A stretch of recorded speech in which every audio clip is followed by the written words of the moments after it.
திருச்சிற்றம்பலம். திருக்கோத்தும்பி திருத்தில்லையில் அருளியது எம்பெருமான் மாணிக்கவாசக பெருமான் திருவடிகளே போற்றி போற்றி.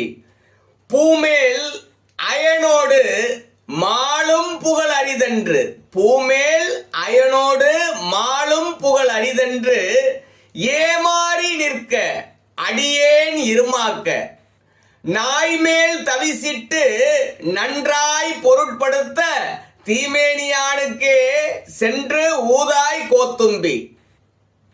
பூமேல் அயனோடு மாலும் புகழ் அரிதென்று, பூமேல் அயனோடு மாலும் புகழ் அரிதென்று ஏமாறி நிற்க அடியேன் இருமாக்க, ஏமாறி நிற்க அடியேன் இருமாக்க, நாய்மேல் தவிசிட்டு நன்றாய் பொருட்படுத்த, நாய்மேல் தவிசிட்டு நன்றாய் பொருட்படுத்த தீமேனியானுக்கே சென்று ஊதாய் கோத்தும்பி, தீமேனியானுக்கே சென்று ஊதாய் கோத்தும்பி, தீமேனியானுக்கே சென்று ஊதாய் கோத்தும்பி. திருச்சிற்றம்பலம்.